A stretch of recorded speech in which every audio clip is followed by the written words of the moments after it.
Hi everyone. Today we speak of a wonderful monastic saint that originated in the Georgian church. His name was Giorgi of the Holy Mountain.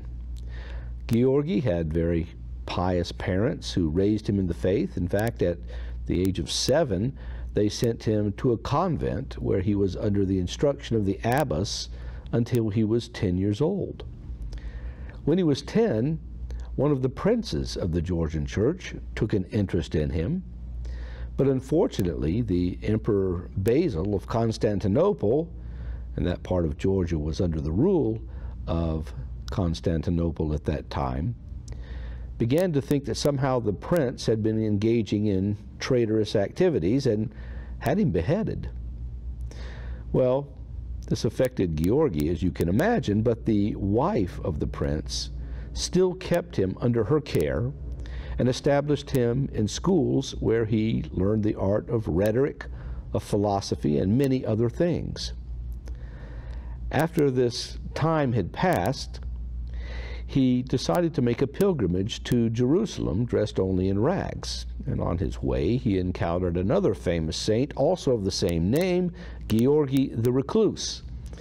Giorgi took Giorgi under his care for the next 3 years, teaching him all the important things that he needed to know to put the icing on the cake of his monastic life.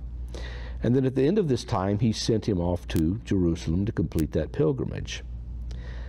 After this, Giorgi returned back to Georgia and established in a monastery there for a time until he went to Mount Athos at the famous Iveron Monastery, a recommendation by his elder.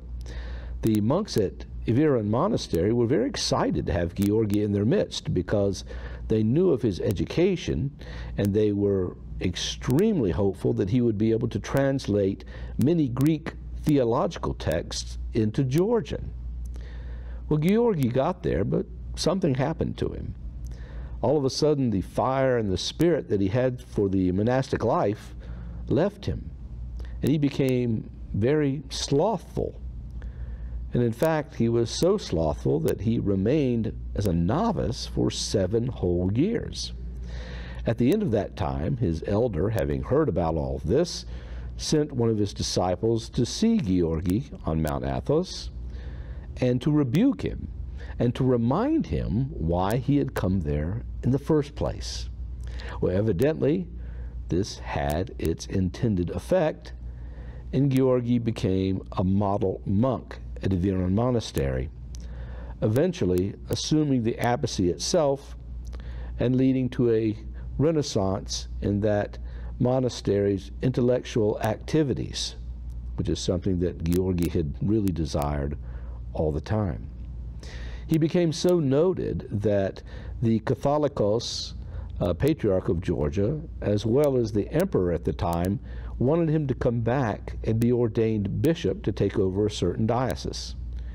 Well, Giorgi felt that he was not worthy of this task, and so he refused it, although eventually they were able to entice him to come home for a while, where he reinvigorated many of the churches there and led other souls to great spiritual heights by his own example.